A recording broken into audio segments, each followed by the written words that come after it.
quero partilhar uma palavra com você sobre reorganizar as nossas emoções. Nós estamos vivendo tempos de emoções fortes. Nós estamos vivendo tempos em que as nossas emoções, elas têm estado abaladas.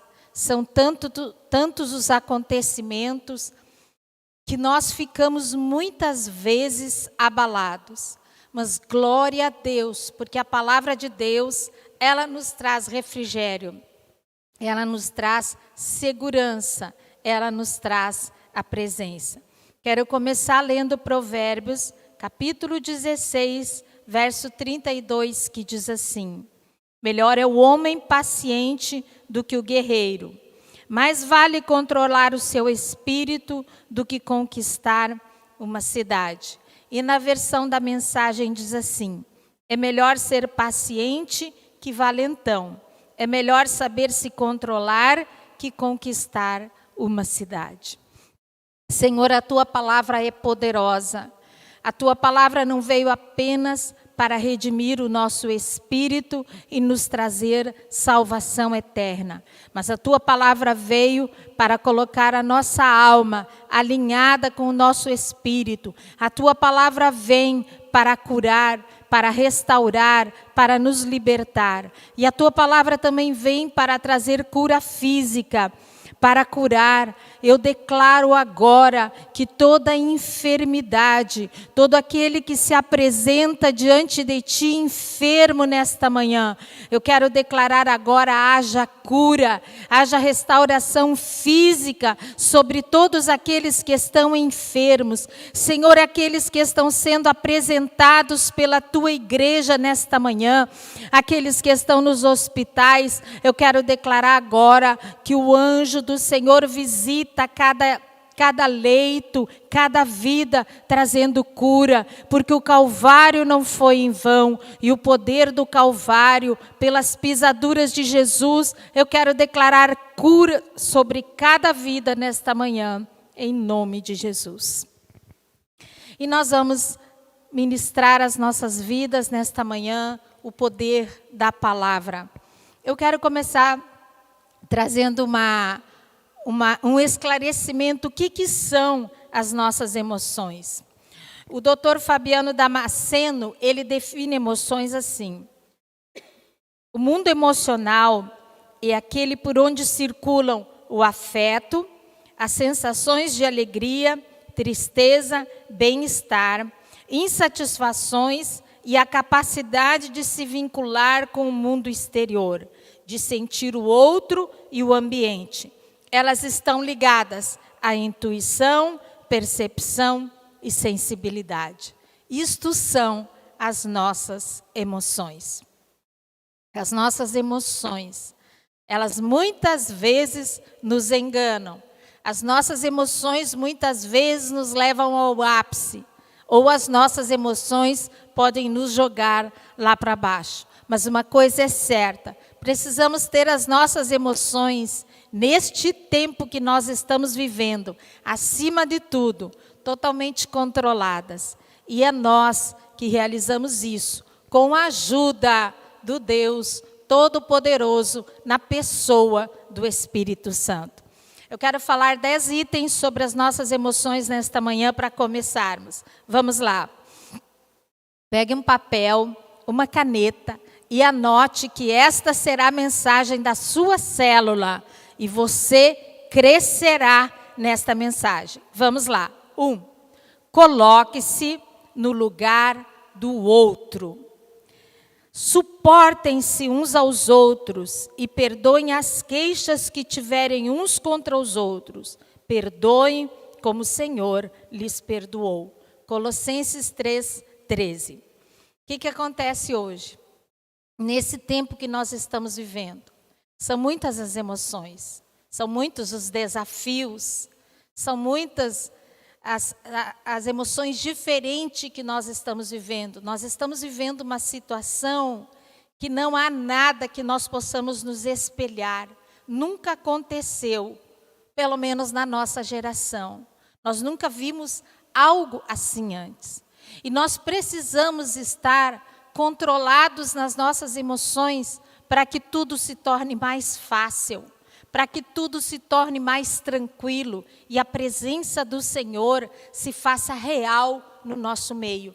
E nós conseguimos, através das emoções, controlar todas as situações que nós poderemos viver e estaremos vivendo, e já estamos vivendo há mais de 100 dias, todos os dias, dentro da nossa casa, no nosso trabalho, no nosso negócio, na nossa família, por onde quer que a gente vá, e principalmente quem não vai. Esse texto da palavra Paulo fala à igreja de Colosso para que suportem uns aos outros. Eu acredito que todos nós temos passado por esses momentos de ficarmos em casa, de ficarmos tolhidos na nossa liberdade de ir e vir. Mas a palavra de Deus nos diz suportar uns aos outros. Todos nós temos a tendência de projetar o defeito das pessoas que estão à nossa volta. É muito mais fácil nós falarmos do defeito, nós falarmos dos problemas daqueles que estão conosco ali, naquele ambiente, do que nós mesmos olharmos para nós. Mas o Senhor nos alerta nesta manhã, suportem uns aos outros, perdoem as queixas uns dos outros.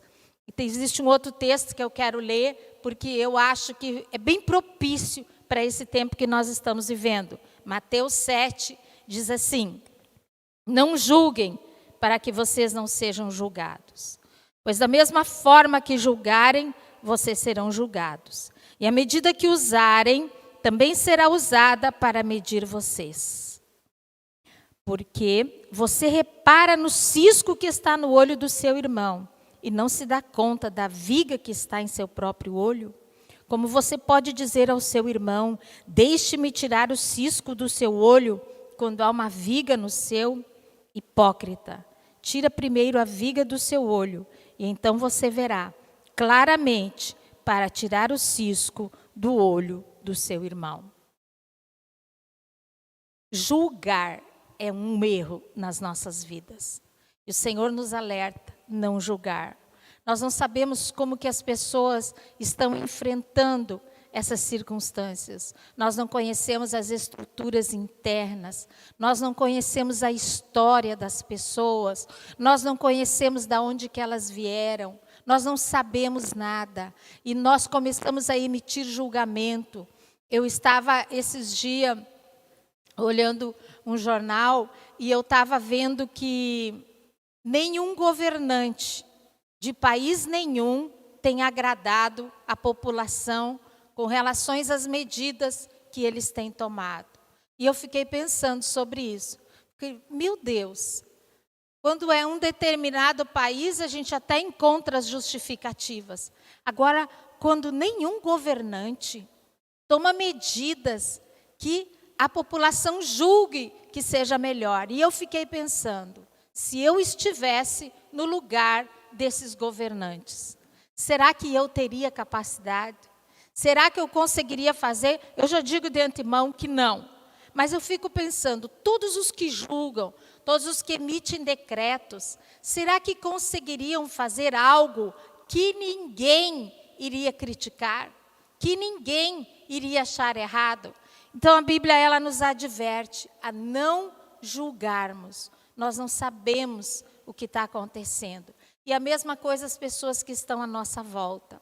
Amados, nós não conhecemos o interior das pessoas. Nós não conhecemos a história delas. E a Bíblia nos adverte, não julgar para que não sejam julgados. Amados, nós temos que colocar uma prática na nossa vida. Tirar a lupa e colocar o espelho diante de nós. Então, eu quero te convidar a fazer esse exercício. Remova toda a lupa da sua frente e coloque um espelho. Porque na lupa você vê o outro, mas no espelho você vê a você mesma. Essa é uma boa ilustração para isso que nós estamos falando. Segundo, Livre-se dos mecanismos de defesa.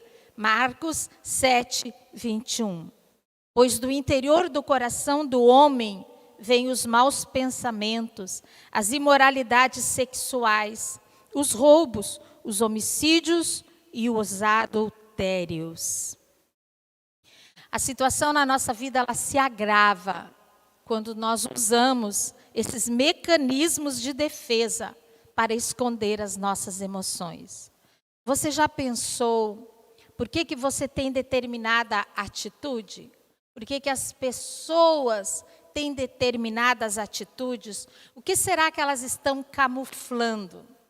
Nós sabemos que os alunos das escolas que são os mais rebeldes, os que são mais desobedientes na sala de aula, aqueles que são mais impossíveis, eu já dei aula e eu sei como que é, são os mais rejeitados, são os que se sentem mais rejeitados, são os que têm maior falta de amor. E o que acontece? A criança, o adolescente, o adulto usa um mecanismo de defesa. A ira, a raiva, o que está por trás do comportamento? Pessoa que é viciada em trabalho, homens e mulheres viciados em trabalho, viciados em droga, em bebida. O que está por trás? Tudo isso é usado como mecanismo de defesa. Geralmente são as mulheres, mas pode acontecer com os homens. Aquela pessoa que é viciada em fazer compra além do que necessita. Além. Eu estava vendo uma cidade, não lembro qual, que abriu o shopping. A fila das pessoas para irem ao shopping. E o repórter entrevistou elas. Elas estavam com saudade de gastar dinheiro. Olha o absurdo. Elas não estavam lá por uma necessidade, por alguma coisa que estava precisando. Mas elas estavam com necessidade de gastar o dinheiro. Pense uma coisa dessas, porque é mecanismo de defesa. E eu quero te dizer, largue todo o mecanismo de defesa, que você estará purificando as suas emoções. Amém? Nós temos que nos conhecer e conhecer o que a palavra diz para vivermos a vida abundante que Jesus nos prometeu. Terceiro, diga sempre a verdade. E conhecerão a verdade, e a verdade vos libertará. João 8, 32. Para você ter emoções organizadas, você precisa ser alguém que diz a verdade. Claro, você precisa aprender a dizer a verdade, mas andar em verdade. Eu quero dizer uma coisa para você. A verdade sempre triunfa sobre a mentira. Isso é tão real que nos desenhos, nos filmes, nos livros, sempre a verdade vai triunfar. E acredite, na nossa vida, na vida real, a verdade vai triunfar. Porque no final de todas as coisas, Jesus Cristo triunfará. Ele é o caminho, Ele é a verdade e Ele é a vida. E a verdade sempre vai triunfar. Sempre. 4. Aprenda a nomear os seus sentimentos. Não há ninguém com as emoções organizadas que não dê nome aos seus sentimentos. Romanos 7,15. Não entendo o que faço, pois não faço o que desejo, mas o que odeio. Amados, se nós não dermos nome aos nossos sentimentos e não conhecer o que brota dentro de nós, nós não teremos as nossas emoções controladas. Existe um ditado popular que diz assim: dar nome aos bois. Se quando você perceber que a ira está querendo dominar, dê nome ela a ira. Quando você perceber que a tristeza, a frustração, a mágoa está querendo tomar conta da sua vida, dê nome, encare ela de frente e não se permita permanecer em sentimentos negativos. Os sentimentos negativos, eles nos destroem. Eu quero trazer uma ilustração para isso. Saia do jornal e vá para o dicionário. O jornal é aquele que traz todas as notícias, todas as mensagens, mas o verdadeiro significado encontra-se no dicionário. É ali que está o verdadeiro significado das palavras. É ali que verdadeiramente nós entendemos o que aquelas palavras querem dizer. Eu tomei uma decisão de um tempo para cá, de toda palavra que eu estou em dúvida, eu vou agora no Dr. Google. Toda palavra que eu ouço e que eu suspeito, que eu não sei bem o significado, eu vou no dicionário. Porque agora eu quero saber exatamente. Eu não quero ouvir o que o jornal fala, eu não quero ouvir o relatório, mas eu quero saber o dicionário. E conforme eu vou no dicionário bíblico, saber o que Deus diz, o que Deus quer me dizer com aquela palavra. Nós devemos fazer isso com os nossos sentimentos. Por que eu estou com esse sentimento? Por quê? O que aconteceu? Eu tenho que identificar os meus sentimentos e dar nome aos bois. Eu não preciso reagir às pessoas. O que acontece conosco, muitas vezes, nós reagimos às pessoas sem identificar por que estamos reagindo ou até mesmo agindo daquela forma. Então, reconheça e dê nome aos seus sentimentos. Não permita se enganar. 2 Coríntios 4, 8 e 9. Faça como o apóstolo Paulo. Persevere diante das feridas e do fracasso. De todos os lados somos pressionados, mas não desanimados. Ficamos perplexos, mas não desesperados. Somos perseguidos, mas não abandonados. Abatidos, mas não destruídos. Não seja marionete das suas feridas. Não seja marionete dos seus traumas e dos seus fracassos. Persevere, não desista. Nós não podemos desistir.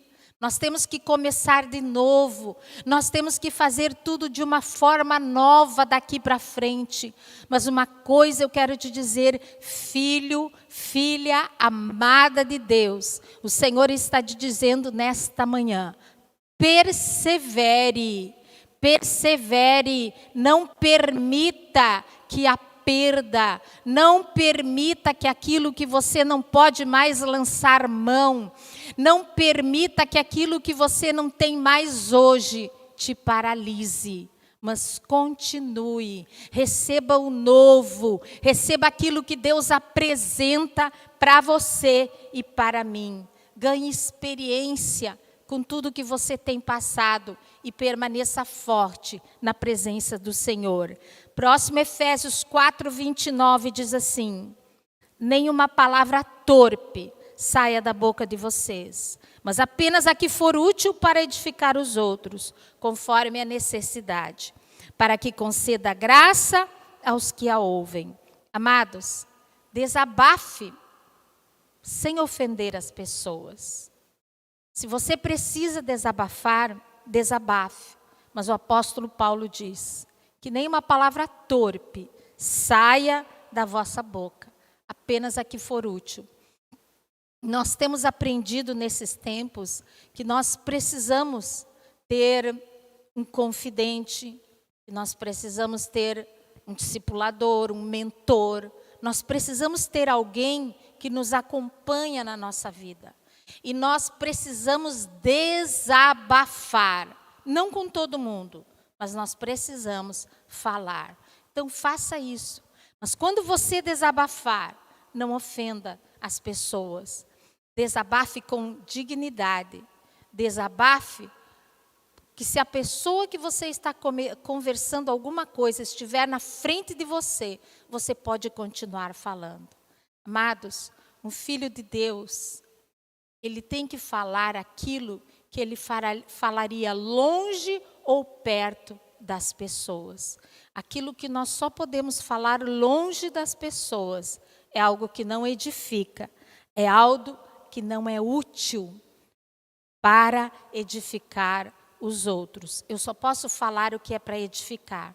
E o que é para edificar serve para falar na frente e nas costas. Então, quando você quiser desabafar o que está dentro de você, não ofenda ninguém, não agrida ninguém, não suje a imagem de ninguém. Nós não precisamos denegrir o outro para desabafar. Nós não precisamos denegrir ninguém para colocar as nossas justificativas, os nossos problemas, as nossas dores, as nossas frustrações e as nossas feridas para fora.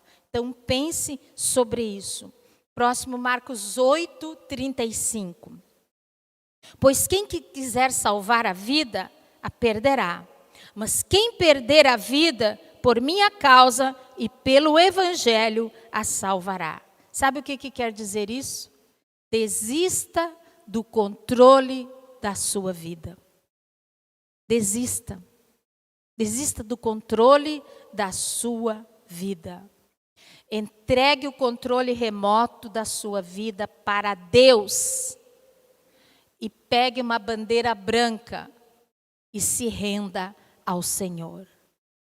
Como nós queremos controlar a nossa vida? Meu Deus. Mas o Senhor está falando nesta manhã que para termos as nossas emoções equilibradas e organizadas nesse tempo que nós estamos vivendo, nós não podemos ter o controle. Muitos estão angustiados e aflitos. Muitos estão sem esperança. Muitos pensam até em se suicidar. Sabe por quê? Porque querem controlar os resultados da sua vida. Porque querem controlar. E Deus, Ele assumiu o controle de toda a humanidade nesse tempo. Ele assumiu o controle da sua vida. Alguns ficam desesperados porque alguns estão desesperados porque não podem marcar a sua agenda. Alguns estão aflitos e angustiados porque não podem planejar. Mas o Senhor está nos chamando nesta manhã. Entrega o controle da tua vida nas minhas mãos e as emoções serão organizadas. O controle da nossa vida precisa estar nas mãos do Rei do Universo. Amados, quando nós aprendermos a fazer isso é um treinamento. Isso não vai acontecer de uma hora para outra. Isso requer uma caminhada com Deus. Isso requer uma caminhada e conhecer a Deus para confiarmos nele e entregarmos todo o controle que está nas nossas mãos para as mãos do Senhor. Oitavo, Provérbios 28, 13. Quem esconde os seus pecados não prospera, mas quem os confessa e os abandona encontra misericórdia. Amados, fuja do que não deu certo na sua vida. O que não deu certo aí na sua vida? Tinham coisas que não estavam dando certo na sua vida antes da pandemia. E hoje você culpa a pandemia. Olhe para a sua consciência e veja o que não estava dando certo. Fuja de tudo que já deu errado. Desista do que não dá certo. Abandone as coisas erradas da sua vida. Troque o que não dá certo. Abandone os seus pecados, porque você não prosperará. Troque por aquilo que a Bíblia diz. Troque aqui por aquilo que Deus fala na sua palavra. Nós precisamos fazer o que dá certo. E eu quero dizer uma coisa, o que dá certo é o que está na palavra. O que dá certo é o que o Senhor nos instrui através da sua palavra. É por isso que todos os dias nós precisamos ler a palavra. Todos os dias nós precisamos olhar para a palavra. 9. Olhe o passado somente para a cura e reparação do seu passado. Paulo diz, portanto, se alguém está em Cristo, é nova criação. As coisas antigas já passaram, eis que surgiram coisas novas. Amados, nós não podemos olhar a vida pelo retrovisor. Nós não temos que ficar olhando pelo retrovisor só para trás, só para o que passou, só para o que perdeu. A gente tem duas atitudes.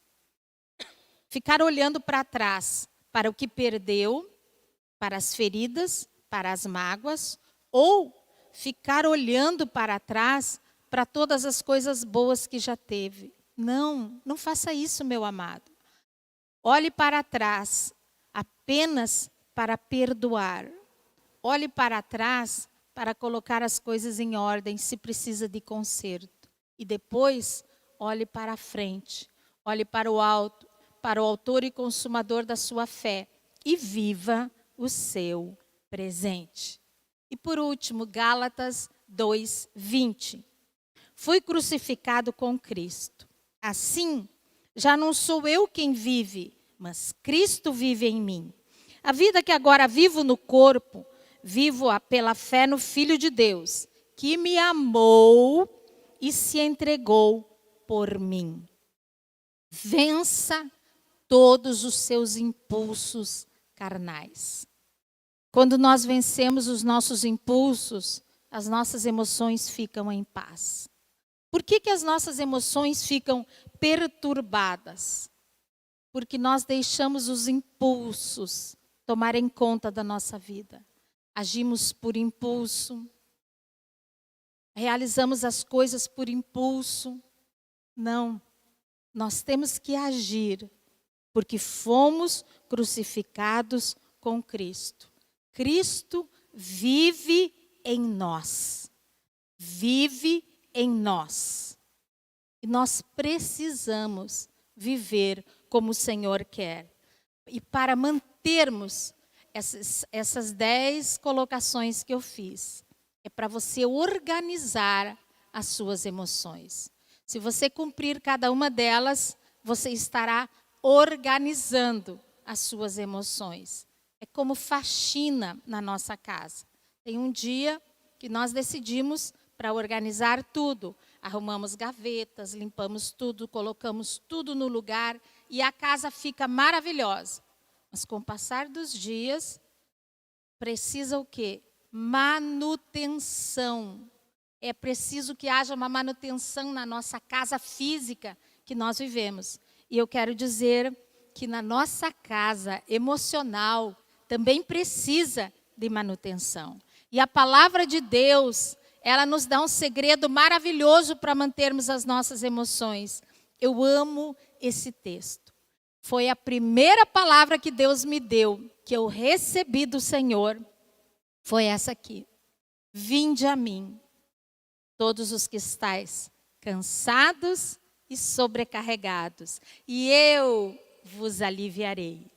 Tomai sobre vós o meu jugo e aprendei de mim, porque sou manso e humilde de coração, e achareis descanso para a vossa alma, porque o meu jugo é suave e o meu fardo é leve. Vinde a mim. Para mantermos as nossas emoções em ordem, nós precisamos render-nos a Jesus. Eu não estou falando aqui apenas de nos rendermos para sermos salvos, nos convertermos, não.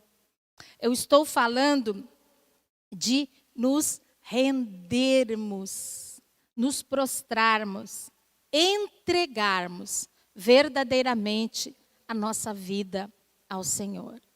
É diferente de eu aceito o Senhor, como meu Salvador, eu agora sigo Jesus. Não é apenas isso. mas é você render o seu ser.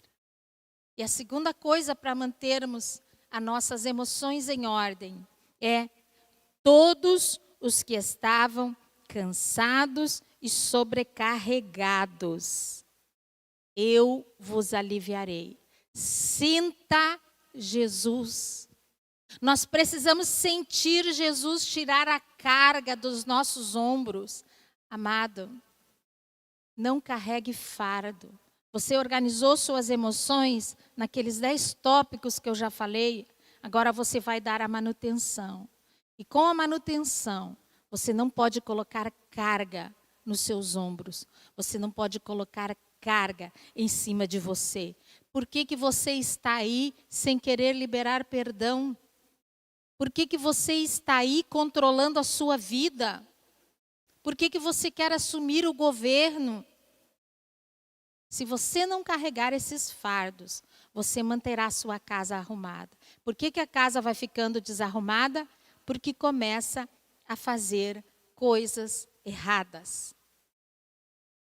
A conclusão é que só há equilíbrio emocional em Cristo Jesus. Não há livro de autoajuda, não há oração dos outros, no sentido de dizer que vai aliviar. Não. É eu com Deus. Quero te dizer uma coisa, meu amado. Frequentar a igreja, dizer que tem uma religião, não te faz livre nas emoções. Quem te dá liberdade emocional é a presença do Espírito de Deus. É Ele que é o grande curador e restaurador das nossas emoções. É Ele que nos cura, é Ele que nos mantém em ordem. E esse versículo fala, descansar em Jesus. Eu fiquei pensando sobre isso.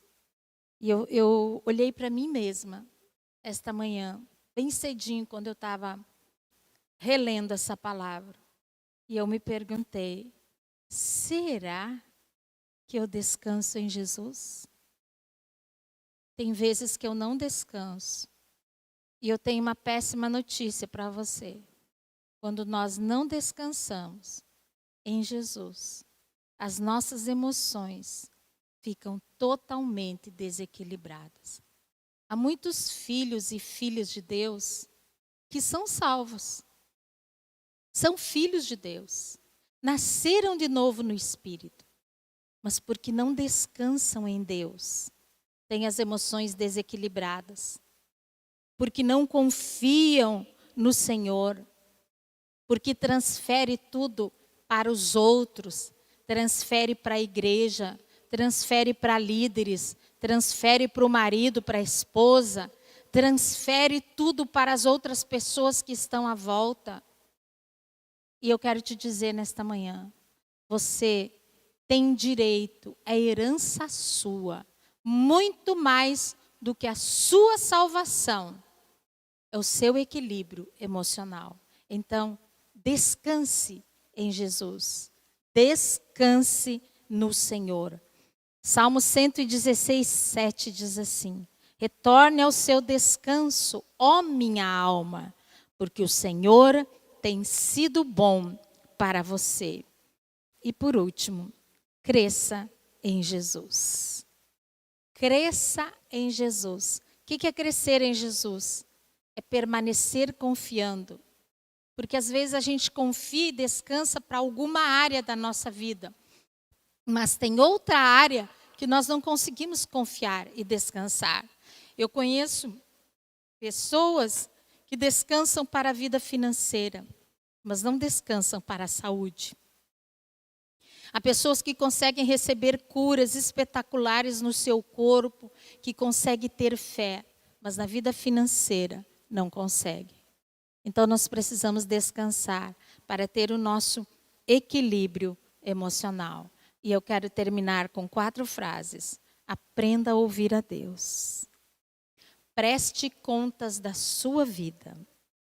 Celebre cada vitória. E não desanime nas recaídas.